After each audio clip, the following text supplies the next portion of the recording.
Hola, hola, buenas noches a todos ustedes. Espero estén teniendo un gran inicio de semana. Hoy lunes 6 de diciembre, estamos a 3 minutos de arrancar. Vamos a poner como co-host a la doctora protagonista de hoy en la noche. Tenemos un gran tema, señoras y señores, un tema muy interesante. Vamos aquí también a buscar a la doctora Bernadette, quien va a ser nuestra mentora de la noche de hoy. ¿Cómo están, doctor David Enrique Monares Castillo, Estefanía Barrientos Zúñiga? Está con nosotros también Evangelina, el doctor Fidel Lagunes Montero, Gutiérrez Manzanares también, José Rogelio Montes García, Melissa Carvajal, doctor Pedro Sánchez Mata, la doctora Rocío Hernández, gracias por estar con nosotros. Y salúdenos desde donde nos están viendo, díganos. Hoy tenemos, les digo, una gran doctora que está haciendo sus prácticas en la tierra prometida, en la tierra del mariachi, de la birria, en Cocula, Jalisco. Bueno, ella es la doctora Gloria Lisbeth Ramos Ruelas, residente de tercer año de anestesiología en el Hospital Regional de Cocula. Ella es médico egresada de la Universidad del Valle de México, Campus Zapopan. Actualmente está ejerciendo su internado de pregrado en el Hospital Regional Cocula, Hospital General de Occidente y en el Hospital Civil Juan Menchaca. Lo estaba leyendo y tiene menciones honoríficas incluso en el 2021. Si no mal recuerdo, déjalo leo de manera correcta, es mención honorífica del segundo año de residencia de anestesiología del Hospital Civil Fray Antonio Alcalde en el 2021. También tiene reconocimientos en ponencia en el programa de enseñanza ISTE en relajación muscular en el 2017 en Guadalajara, Jalisco. Tenemos una gran doctora. Quiero ver si puede prender la cámara para poderle poner voz y cara a la doctora Gloria Ramos. Hola, doctora, ¿cómo estás? Casi no te escucho. Hola, ¿qué tal? ¿Cómo están? Buenas Muy bien, noches. un gusto me da saludarla. Vamos a tener un gran tema, dolor postquirúrgico. ¿Es así? ¿Nos puede adelantar un poquito, doctora Gloria? Sí, bueno, vamos a hablar un poquito acerca de dolor postquirúrgico, un poquito de las guías, manejo. La verdad, este tema yo creo que es esencial, al menos para nosotros como anestesiólogos, pero también hablo en forma general para aquellos, si alguno se conecta que no sea anestesiólogo, pues lo pueda entender y sea útil. Sea útil para todos. Me gusta. Claro. Me gusta. Bueno, para la gente que es nueva, vamos a explicar la dinámica. La dinámica es la siguiente. La doctora Ramos tendrá 30 minutos para exponer su tema. Al terminar, estará con nosotros la doctora mentora, Bernadette Casillas, para... perdón, pensé que me había reiniciado. Estará con nosotros la doctora Bernadette Casillas para complementar la charla después de la media hora de plática de la doctora Ramos. Y complementar me refiero a hacer preguntas sobre la presentación, complementar con ciertos temas que se le hayan ido a la doctora, pero también necesitamos el involucramiento del público, de ustedes residentes que nos están viendo. No le dejen todo el trabajo a la doctora Gloria. También ustedes complementen la charla, pregunten para hacer esto más enriquecedor. Si ya estamos aquí un lunes, inicio de semana, a las 8 de la noche, pues qué mejor sacar de todo el provecho. Tenemos una gran doctora con un gran currículum para que nos enseñe, pero también necesitamos de su participación. Por último, invitaros al Facebook, La Voz del Residente, Instagram, La Voz del Residente, y estamos también en YouTube como Medical Legal Center. Todo lo que aquí se sube inmediatamente a YouTube para que usted lo pueda compartir con sus familiares y amigos. También a los jefes de residente les tengo un mensaje. Si necesitas alguna de las prácticas de Medical Legal Center, ya sea para una capacitación o algún tema médico legal, mándanos un correo a atención.mlc@gmail.com.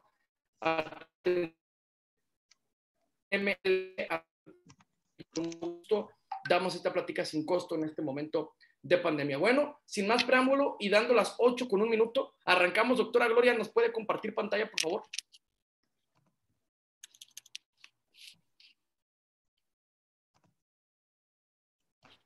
¿Se ve? Sí, perfecto, doctora, adelante. Muy bien, bueno, vamos a hablar de dolor postoperatorio. El doctor pues ya me presentó, soy residente de tercer año del Hospital Civil Fray Antonio Alcalde, aquí en Guadalajara. Y bueno, como introducción, ISP tiene esta nueva definición, lo que es dolor, que la define como una experiencia sensorial, emocional y desagradable asociada a un daño real o potencial. Y bueno, ya en nuestro tema, pues es aquel que está presente en paciente debido a la enfermedad, al procedimiento quirúrgico y sus complicaciones o una combinación de ambas. Aquí puse mucho de que infravaloración del dolor, porque la mayoría de las veces, obviamente como no nos duele, pues infravaloramos el valor, decimos, bueno, a lo mejor está exagerando o no le duele. Y yo creo que muchas veces, pues, lo pasamos como desapercibido, pero pues realmente sí es muy importante porque como podemos ya saber, el dolor tiene complicaciones y no nomás, aparte de gastos y todo lo demás, sino que también la calidad del paciente y puede tener un dolor agudo que se puede convertir en un dolor crónico. Y bueno, la clasificación, así en grandes rasgos, se va a dividir en lo que es duración, que es de agudo y crónico, de acuerdo a su fisiopatogenia, que puede ser neuropático, nociceptivo, idiopático, psicogénico o mixto, de etiología, que puede ser maligna, no maligna e idiopático, el curso, que puede ser continuo, irruptivo, incidental, la localización puede ser somático o visceral, y de acuerdo a la intensidad, que va desde leve, moderado y severo. Y bueno, vamos a hablar un poquito del proceso neuronal de la señalización de dolor. Principalmente, esto es nada más para recordar un poquito, tenemos lo que, primero que existe una lesión en los tejidos que estimula los nociceptores, o sea que es el paso 1, ¿sale? Que es la traducción. Aquí es básicamente que la señal mecánica se convierte en eléctrica y es por de acuerdo a la potencial de acción. Quiere decir esto que se abren los canales de sodio, sale potasio, ingresa calcio, activa de acuerdo a los nociceptores, y también existe un proceso que se llama sensibilización periférica, que es muy importante. Sus principales sustancias son la sustancia P, el péptido relacionado al gen de calcitonina, la neuroquinina, que son los principales, y este tipo de sensibilización periférica son 5 pasos nada más, que se refiere al primer paso, que existe la estimulación por el daño tisular en las células epidérmicas. Posterior, obviamente, hay respuesta de acuerdo a las sustancias, liberación de histamina y todo, existe una vasodilatación. Posterior sigue siendo la estimulación de las células inmunes, ya los macrocitos, todo lo demás. Existe una extravasación plasmática y por último la contracción muscular. Básicamente esos son los 5 pasos de una sensibilización periférica. Posterior a eso sigue lo que es el segundo paso, que es la transmisión. La transmisión se va a dar, de acuerdo que ya el estímulo, pues se hizo esa señalización mecánica, es una señalización eléctrica. Entonces, tiene que viajar, principalmente viaja por las fibras A delta y las C. Las A delta, pues como sabemos, son unas fibras mielínicas y las C, pues no son mielínicas. Entonces, una vez ya que pasa esta transmisión, sigue el siguiente paso, que es la modulación. Aquí es para mí uno de los más importantes. ¿Por qué? Porque aquí es cuando existe lo que esa estimulación va a la vía sensitiva, recibe esa estimulación, pues pasa por los nervios y va a la vía sensitiva en las astas posteriores y va a viajar por la vía espinotalámica, donde se da la decusación de las vías. Obviamente tiene que pasar esto a lo que es el tálamo, y ahí en el nivel del tálamo existen varias respuestas a diferentes niveles. O sea, es una haces de neuronas que dependiendo de la zona estimulada es lo que se va a estimular, pues vaya la redundancia. Entonces tenemos que estar el hipotálamo, la corteza somastésica, que es la principal, la primaria también, donde tenemos que esa básicamente se va a basar en la intensidad. Posterior tenemos al sistema límbico, y aquí el sistema límbico también tiene sus conexiones con la sustancia periaquedales y el tronco encefálico. Y aquí es importante porque en esta parte tenemos 2 núcleos que son muy importantes, que es el locus cerebellus y el núcleo RAFE. El locus cerebellus básicamente se basa en lo que es la secreción de la adrenalina, y el locus RAFE, núcleo de RAFE, es la serotonina principal, la que está más relacionada al dolor es la 5-TH2. Y bueno, posterior a esto, aquí es donde se va a modular. Si se deja de estimular, obviamente esto ya no pasa a la percepción y pues deja de haber dolor, ¿no? Pero, sin embargo, si sigue estimulando o no damos un manejo adecuado, va a pasar un fenómeno que se llama sensibilización central, donde sus principales sustancias son la glicina, el receptor GABA, adenosina y endorfinas. Aquí la sensibilización central Pues básicamente se refiere a dos cosas importantes, que es que hay una sostenida transmisión excitatoria, o sea, el dolor continúa, no para, entonces hay una disminución de lo que es la GABA, aumento de glutamato, sustancias que obviamente hacen activación de transcripción genética, que esto activa que haya la proteína quinasa, que son unas enzimas que se empiece a hacer la transcripción genética de unos genes, principalmente el NK1, el COX-2, que obviamente libera prostaglandinas, etcétera. Son varios genes y aquí, una vez que esto no se hace, entonces existe la sensibilización central. Quiere decir que el dolor agudo que era acá se está haciendo crónico. ¿Por qué? Porque no para. Y posterior, pues obviamente va a pasar a lo que es la percepción, que ya es donde están todas las neuronas encargadas de hacer el significado emocional del dolor. Y últimamente mencionan un quinto que es el comportamiento de dolor, dependiendo de la bibliografía. Lo menciona, que sería cómo obviamente la persona lo percibe y cómo se comporta de acuerdo al dolor. Y bueno, aquí tenemos pues a grandes rasgos lo que son las vías. Obviamente el estímulo va y tenemos las dos vías, que es la vía del cordón posterior, la menisco medial, que aquí principalmente es la discriminativa y se basa en las fibras A beta. Estas son importantes porque son del dolor neuropático y también del crónico. Se fijan, no lo puse en amarillos porque lo que nos importa a nosotros es la vía que es la espinotalámica y se divide en dos, que es el tracto neuroespinotalámico lateral, que es el agudo, y el tracto paleoespinotalámico, que es el anterior, que es el crónico. Y bueno, aquí están los mediadores de dolor. Se fijan, existe un trauma, liberación de diferentes productos, como son los mastocitos, los macrófagos, todos estos van a ser, todas estas sustancias que son activadoras pues de dolor, o sea, son la histamina, las prostaglandinas, la brecinina, las interleucinas, obviamente existe el daño y el factor NGF está asociado mucho a lo que es hiperalgesia, que lo pusimos, la vi en una presentación de un doctor que dio una ponencia, entonces me pareció bastante buena, está en este libro. Y pues como se fijan, lo explica bastante bien y aquí tiene lo que son las inhibitorias, que son las endorfinas, la GABA, los receptores M, los mudos, etc. Entonces aquí está más o menos cómo se pone. Y bueno, aquí la importancia de un adecuado manejo del dolor, lo que le mencionaba, hacer que el dolor agudo no tenga esta sensibilización central, por principalmente estas dos cosas. Obviamente mejorar la calidad del paciente y la familia, que no hay, porque obviamente existe un dolor crónico de un 10 al 50% y incrementa los costos asociados. Esta es una imagen que saqué de este artículo donde viene exactamente lo que es de un estímulo periférico, pues, que sería la sensibilización periférica, a lo que es la central. Aquí están los mediadores, cómo pasa, y todo tiene de acuerdo a una lesión en un antecedente, pues, quirúrgico, ¿no? La incidencia, aquí la Lancet en el 2016 sacó este artículo, me parece muy bueno y también habla un poquito de México, perdone.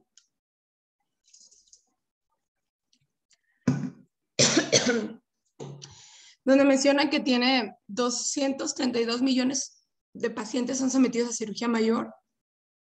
El 80% de los pacientes presentan dolor postoperatorio agudo. En México, un 96%, o sea, 9 de cada 10 mexicanos. El 75% puede ser de moderado a severo. Aquí solamente dice que presentan dolor, ¿no? Pero el 75% puede ser de moderado a severo. Y solamente el menos de 50% informan un alivio adecuado del dolor postoperatorio. Y bueno, el dolor persistente severo se asocia de un 2 a 10%. Y la British sacó este artículo donde creo que es importante saberlo. ¿Por qué? Porque la mayoría de veces nosotros no ponemos atención en estos ciertos factores de riesgo porque los pasamos desapercibidos, porque no los conocemos. Entonces, este artículo me parece bastante bueno porque hace un metaanálisis donde no recuerdo exactamente el número de pacientes, pero era así súper gigante de que todos los artículos que metieron y todo, donde hablan los factores de riesgo y ellos encontraron que los principales factores de riesgo eran edad joven, sexo femenino, tabaquismo, antecedente de depresión o ansiedad, un índice de masa corporal elevada. Obviamente el tipo de cirugía que va a ser intervenido no es lo mismo una cesárea, por ejemplo, a una toracotomía, y el manejo del dolor que se le da postquirúrgico. Y bueno, hablando un poquito de la respuesta al estrés de la cirugía, tenemos los mediadores químicos de la respuesta normal, que es la interleucina 6, 1, factor de necrosis tumoral, que hace más la inflamación, un dolor descontrolado. Esto en el BARSH viene bastante resumido y me pareció bueno porque habla un poquito de todo, que hace una liberación de catecolaminas, un estado catabólico con un balance nitrogenado negativo, lo cual nos va a dar una hiperglucemia, cicatrización alterada, un desgaste muscular, fatiga, inmunocompromiso, hipertensión, taquicardia, restricción ventilatoria, hilo, liguria, etc. O sea, son varios, obviamente, respuesta al dolor y que pueden ser complicaciones, ¿no? Por ejemplo, que tengan una estancia prolongada, gastos, y no nomás pues para el paciente, sino, y aquí ya habla un poquito de lo que es el proceso del dolor, se fijan en los milisegundos, segundos, minutos, hora, y existe el fenómeno del wind up, que es donde les mencionaba que un dolor agudo se puede convertir en un dolor crónico. Y bueno, ¿cuál es la analgesia ideal, no? Existen varios artículos, varias cosas que nos mencionan. Ahorita lo que está ya más en boom es la analgesia multimodal, obviamente porque actúa en diferentes zonas y tenemos una combinación de técnicas analgésicas y obviamente de fármacos. Y aquí tenemos dónde más o menos actúan nuestros fármacos que tenemos, ¿no? En la traducción puede utilizarse los AINES, esteroides, anestésicos locales tópicos, terapia física, que eso es nuevo. Ya lo menciona este artículo que continúa, que fue en el 2020, 2018. Entonces me parece que ya están poniendo más cosas, por ejemplo, la terapia psicológica en lo que es la modulación, los opioides, las AINES, ketamina, los alfa agonistas 2, en la transmisión, los bloqueos axiales, anestesia regional, los gabapentinoides, y en la percepción, los opioides, los alfa-2 y el paracetamol. Aquí también mencionan los antidepresivos en cuanto a cuestión de estos dos pasos, la modulación y la percepción. ¿Se acuerdan que fue lo que expliqué al principio? En este paso actúan, si se fijan, los opioides actúan en ambos, al igual que los antidepresivos. Y bueno, de acuerdo a la prevención farmacológica del dolor postoperatorio persistente, este artículo menciona que podría utilizarse, obviamente de acuerdo al tipo de cirugía y si no hay contraindicaciones, lidocaína intravenosa en infusión de 1.5 a 2 miligramos kilo, ketamina de 0.5 a 1 miligramo kilo, gabapentina o pregabalina, y vienen las dosis, o opioides. Y aquí tenemos una tabla donde viene la incidencia de dolor postquirúrgico. Si se fijan, obviamente la principal es la amputación, ¿no? Que de un dolor moderado a severo en los 3 meses, o sea, que se puede convertir en crónico, va de un 30 hasta un 81%. La cesárea un 15.4%, la toracotomía hasta un 70%, la mastectomía hasta un 50%, la colistectomía un 56%. Y bueno, las sugerencias farmacológicas de acuerdo a la intervención, tenemos principalmente 3 que para mí creo que son las más importantes. Primero, la de la Sociedad Americana del Dolor, donde ellos nos ponen algunas pautas de qué es lo que se puede seguir, algunas recomendaciones. En cambio, ya las guías de Prospect, ellos nos dicen de acuerdo al procedimiento cuáles son las opciones.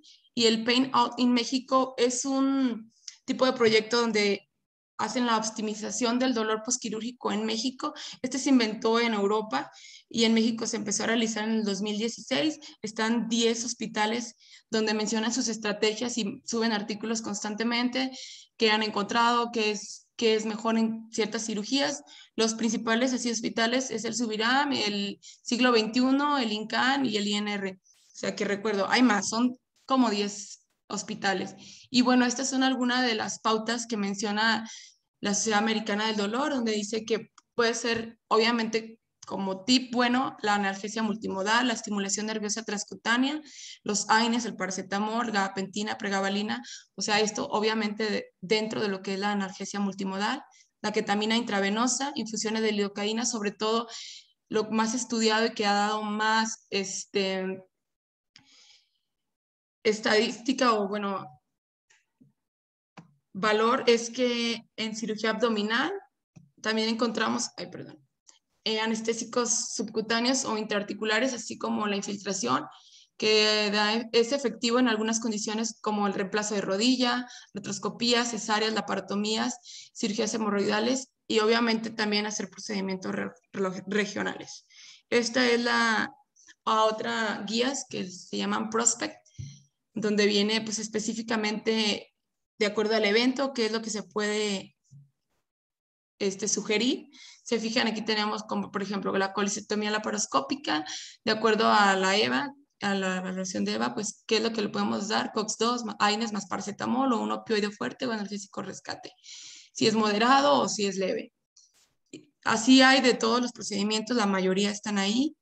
Y bueno, pues para recordar, obviamente siempre recordarnos un poquito de lo que es la escala analgésica del OMS.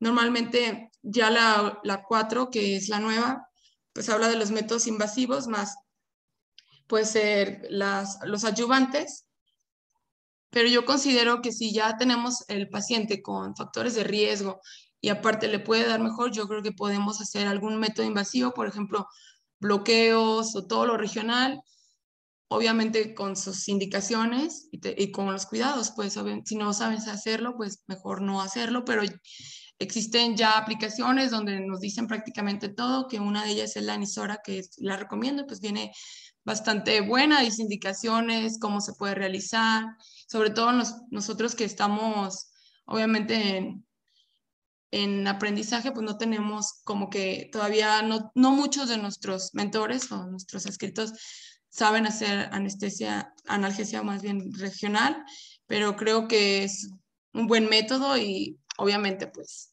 practicando también se puede realizar, hay cursos. Y bueno, las recomendaciones así en general, pues tenemos que seleccionar el fármaco de acuerdo al paciente y la vía apropiada, anticipar siempre, prevenir y tratar los efectos secundarios de acuerdo a los fármacos que vamos a utilizar rescate del 10% del opioide, prevenir de dolor persistente, dejar los fármacos con horario. ¿Y cómo saber que lo vamos a estar haciendo bien o que lo estamos haciendo bien? Pues obviamente reevaluar, ¿no? Si estamos teniendo respuesta al tratamiento o no. Aquí tenemos lo que les mencionaba, pues siempre considerar anestesia regional cuando es posible, desde plexos, nervios o miofaciales, que ya ahorita es como el boom y que son bastante efectivos. Y bueno, me la robé una presentación de una maestra de nosotros donde dice que existen dos tipos de dolor, ¿no? El propio, que es el dolor insoportable, y el ajeno, que es el dolor exagerado. O sea, creo que sí es importante tener en cuenta, no infravalorar el dolor del paciente, porque obviamente, como ya vimos, tiene repercusiones a futuro. Y bueno, pues sería todo de mi parte.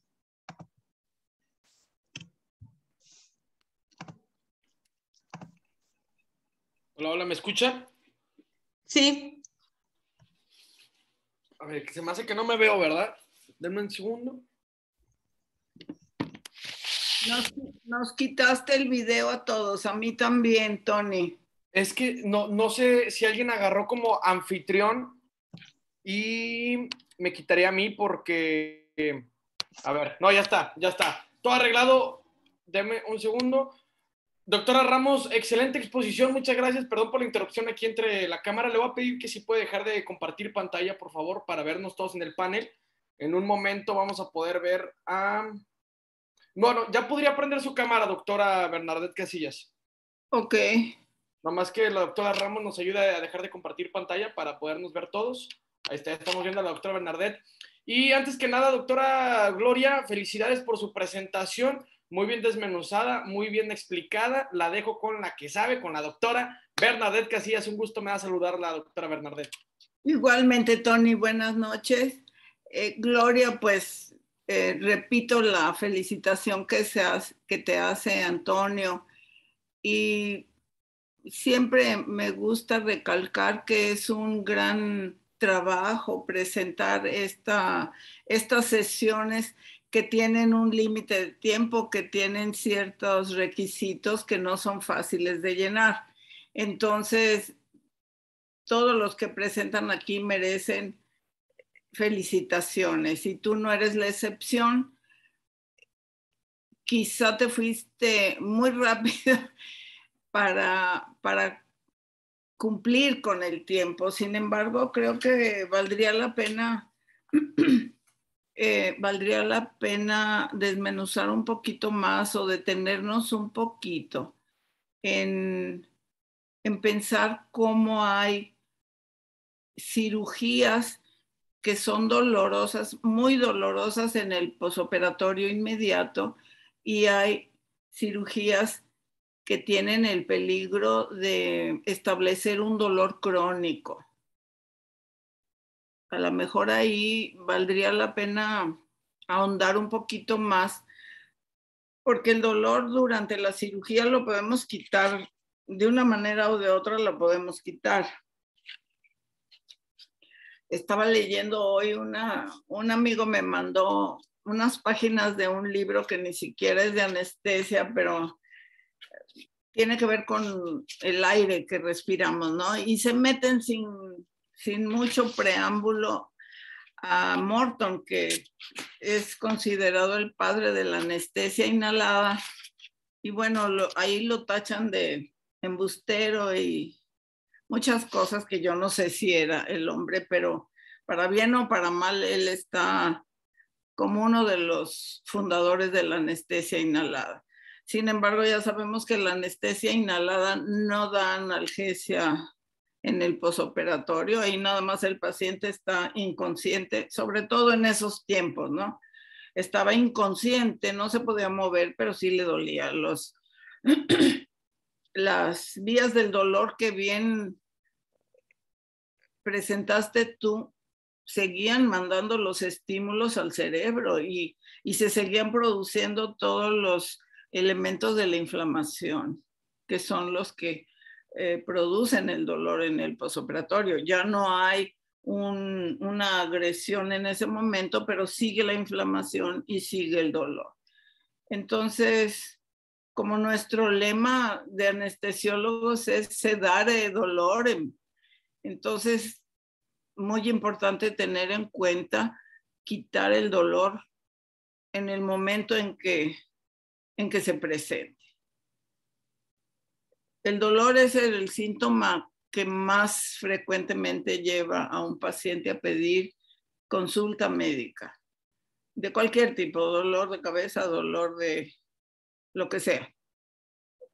Algunas veces se llega al diagnóstico de una patología que requiere cirugía. Y eso no quiere decir que el paciente tenga por fuerza que seguir sintiendo ese dolor. Y me refiero a hasta hace poco tiempo, antes de todos los métodos de diagnóstico modernos, la resonancia, el simple eco que adelantó el tiempo en cuestión de hacer el diagnóstico, pues antes, si a alguien le dolía la panza, no le puedes dar nada porque tenemos que ver cómo evoluciona el dolor. Ahora ya no. Podemos y debemos, yo creo, como médicos y como anestesiólogos, debemos hacer algo por ese paciente. Tratar de quitarle el dolor, tratar de aliviar ese síntoma que es muy importante porque nos dice que algo está mal, pero no tiene, más allá de eso, de señalarnos que algo está mal, no tiene ninguna otra función.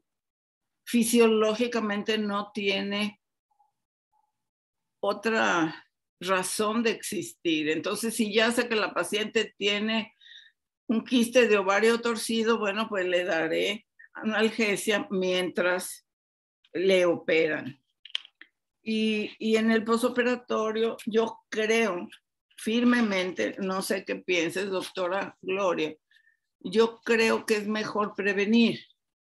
Entonces, si yo sé que va a tener dolor en el posoperatorio, pues desde que le pongo el método anestésico que yo haya decidido para esa paciente, tomar las medidas necesarias para darle analgesia posoperatoria.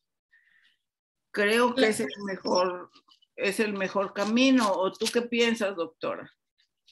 Sí, claro, es lo que mencionaba. O sea, ya conocemos algunos de los factores de riesgo, ver el tipo de cirugía que se va a hacer, utilizar la analgesia preventiva, inclusive ya se sabe que podemos utilizar, por ejemplo, en cirugías mayores o que tengan ya dolor previo, obviamente si llega el paciente ya con dolor previo, por ejemplo, muchas de las cirugías de trauma sí se utiliza ya pregabalina una semana antes, unos 24 a 48 horas, al igual que se está demostrando que la vitamina C también un 24 horas o 2 dosis, o sea, realmente les va mejor, tienen menos incidencia de dolor crónico, entonces yo creo que siempre valorarlos, considerar qué es lo adecuado al paciente, el tipo de cirugía, la manipulación, porque obviamente también depende mucho la técnica quirúrgica que van a utilizar, pues, para la manipulación, pues el dolor y qué es lo que va a ocasionar. También si el paciente ya está acostumbrado a consumir opioides, considerar alguno otro, porque obviamente siempre recurrimos a las dosis de opioides, ¿no? De 10 a 20 miligramos de morfina, 4 horas y valoramos y dejamos el 10% de rescate. Pero pues realmente hay otras cosas, porque ya no, por ejemplo, hacen mucha hiperalgesia que ya realmente no les sirve igual los opioides, entonces creo que podemos considerar más cosas. Y lo que hablábamos, pues el eco, ¿no? También que nos ayuda bastante, y la analgesia multimodal preventiva durante y posquirúrgica. Eso es lo más importante, prevenir que aparezca un dolor que después va a ser mucho más difícil de tratar. Si dejamos al paciente así solito a ver qué pasa, pues lo que pasa es que le va a doler y va a ser muy difícil regresar a esa escala de leva a 1 o menos a 0, ¿no? Y cuando nosotros queremos que nuestro paciente esté lo más cerquita de 0 posible. Si un paciente en el posoperatorio le controlamos el dolor, tiene menos probabilidades de hacer dolor crónico. No se abolen completamente, no se eliminan, pero sí disminuye mucho su frecuencia. Vi un cuadrito de los diferentes tipos de cirugía, cómo dan dolor o qué intensidad de dolor en el posoperatorio. No vi porque verdaderamente me distraje porque no podía entrar a la sesión y luego no podría abrir mi cámara y todo eso. Me distraje un poquito, doctora, pero te pregunto sinceramente, mencionaste la hernioplastia inguinal. Sí la mencioné. De hecho, viene como dolor crónico. Ahí se asocia mucho el atrapamiento de los nervios. Exactamente. Entonces, es una cirugía que tú puedes decir, ay, ni es tan complicada, no es una cosa tan traumática como una toracotomía o algo así, no. Pero son de las cirugías que más complicaciones dolorosas dan. Y entonces habrá que ver precisamente si se trata de un atrapamiento de los nervios o si le pusieron material extraño como una malla. Bueno, ¿qué es lo que está sucediendo ahí que el paciente tiene tanto dolor? También, y algo que no mencionan mucho los textos, pero que sí tiene que ver en el dolor posoperatorio, son 2 cosas muy importantes. La personalidad del paciente y la personalidad del médico. Hay pacientes que no quieren sentir absolutamente nada. Y te hablo, por ejemplo, de pacientes extranjeros. En Estados Unidos el paciente dice, yo no quiero saber nada, desde antes de que me lleve a quirófano quiero estar dormido y quiero que nunca me duela nada. Es una expectativa muy alta, y muchas veces irreal. Claro, y más ellos, hay muchos pacientes que tienen ya la tolerancia a opioides y obviamente ya nada, no les hace y no quieren sentir nada. Y dices, bueno, debes de sentir, pero a veces ellos lo malinterpretan de que me duele. Bueno, también hay que tener mucho, es comentarle al paciente, bueno, vas a sentir, o sea, la relación médico-paciente desde el inicio yo creo que sí es muy importante. Es muy importante. Y mira, yo te voy a decir mi manera de pensar en cuanto a eso de que siente pero no le duele. A mí me gusta creerle al paciente.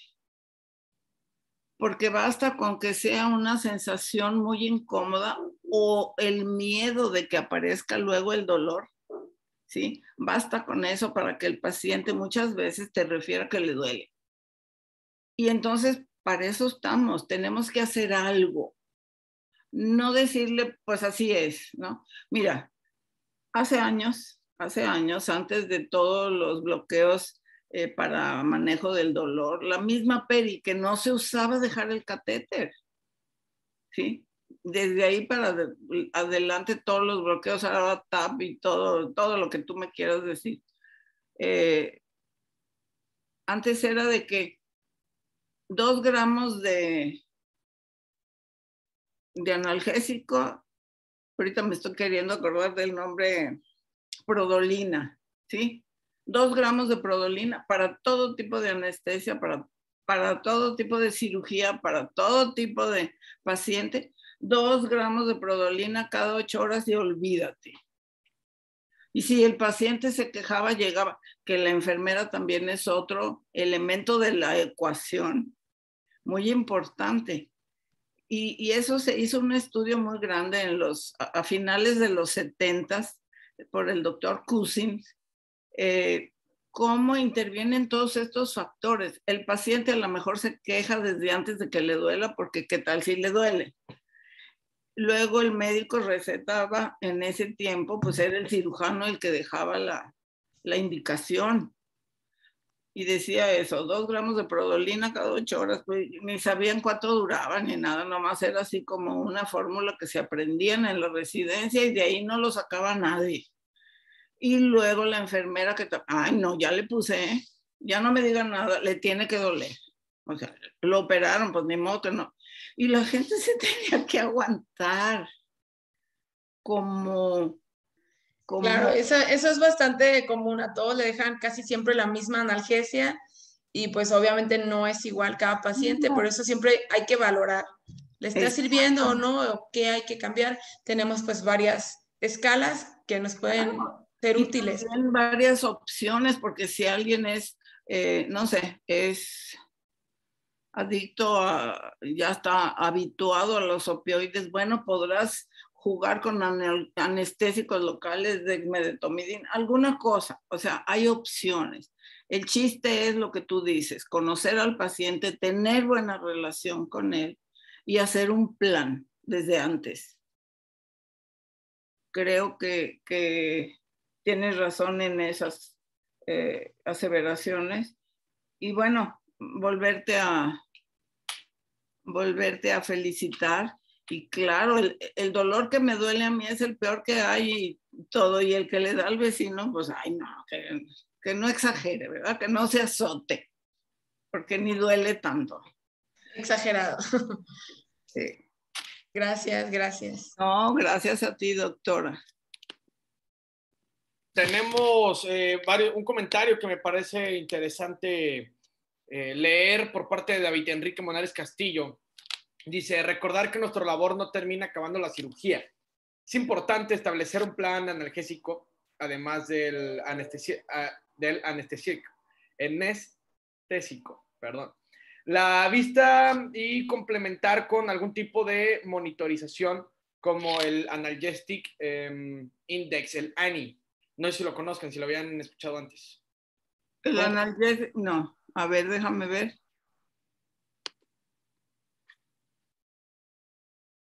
También pone Miguel Ángel Ulloa Ramírez. Buenas noches, excelente plática. Saludos desde Ciudad del Carmen, Campeche. Nos pone.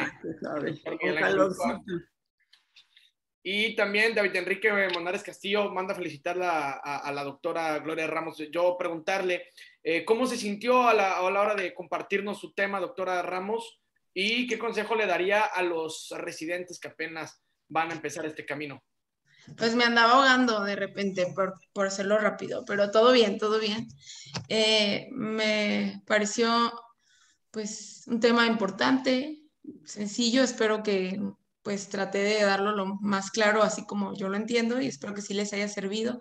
Sobre todo sacar mucho en cuenta de qué hacer, que tenemos guías, que tenemos, o sea, información ya sustentada que también podemos acudir a ellos y no nomás hacer pues las recetas, ¿no? De cocina, de siempre dejar lo mismo. Yo creo que me parece eso como que lo mejor que les puedo dejar, porque por lo demás ya está en el libro, y solamente es esto que es nuevo, pues. Hay que aplicarlo. Correcto. Claro. Nos pone Rodrigo también, Rodrigo Montanes Rosales, muy buenas, no, es que se me movió. Muchas felicidades a la doctora Ramos y muy buena plática. Saludos desde el Hospital Universitario de Colima. Cristian Bernal nos pone saludos a la doctora Lisbeth. Soy su amigo enfermero desde La Sauceda, Jalisco. Ay, gracias a los dos, mi amigo el Rodri. Qué bueno que se hacen presentes. Te van a felicitar mucho, doctora Gloria. A ver si se animan. A ver si se animan también el doctor Rodri, Cristian Bernal. También estuvo muy participativo David Enrique, que participen también, que expongan su tema. Lo vamos a hacer exponer porque es el jefe de residentes de ahí del Hospital de Colima, así es que tiene que dar el ejemplo. Tiene que dar el ejemplo, claro, así como lo acaba de hacer usted, perfecto. Claro. ¿Y qué le iba a comentar? Conclusiones, doctora Bernadette. Adelante. Tony, hay una pregunta del doctor Gutiérrez Manzanares para la doctora. Dice, ¿qué opina del manejo del dolor posoperatorio con anestesia regional por al menos 48 horas siempre que la condición del paciente lo permita? A mí me parece, o sea, la verdad, yo creo que es lo mejor. Ahorita ya es el boom la anestesia regional. Obviamente, si lo saben hacer, creo que es una de las mejores opciones. Tenemos, por ejemplo, el ESP, que es como lo más nuevo, lejos de la médula, tiene efectos analgésicos hasta 48 horas, dependiendo si le ponen un adyuvante, pero la verdad, yo creo que es una buena opción. Lo podemos dejar posquirúrgico para que prolongue un poquito más, o inclusive si tenemos el paciente y tenemos ya con opioides, pero persiste el dolor, pues tratar de ofrecerle alguna técnica, obviamente que esté de acuerdo al procedimiento, si se puede realizar. Para mí me parece que ahorita ya es lo mejor, disminuye la respuesta simpático y pues también tiene disminución de dosis de opioides, entonces me parece que es lo mejorcito que hay, pues. Es una buena opción. Yo solamente añadiría que nadie dijo que nada más 24 o 48 horas, dependiendo de la cirugía, se puede extender un poco más con todos los cuidados para prevenir la infección. O la toxicidad por anestésicos locales, también la dosis que utilicen. Ah, bueno, pero pues ahí por eso hay que estudiar. Sí. Mientras o dejar catéteres. Sí, mientras la dosis esté correcta no va a suceder nada. Y si usamos adyuvantes tampoco va a suceder lo que antes se decía mucho de que se hizo resistente el paciente. ¿Sí? Claro. Bien, era mala técnica, y quiero humildemente decir que no conozco bien el índice de nocicepción analgésica. No lo conozco bien, lo reconozco, me voy a poner a estudiar. Ya dijo, doctora. Pues sí. Para la siguiente sesión, saberlo. Doctora Gloria Ramos, conclusiones.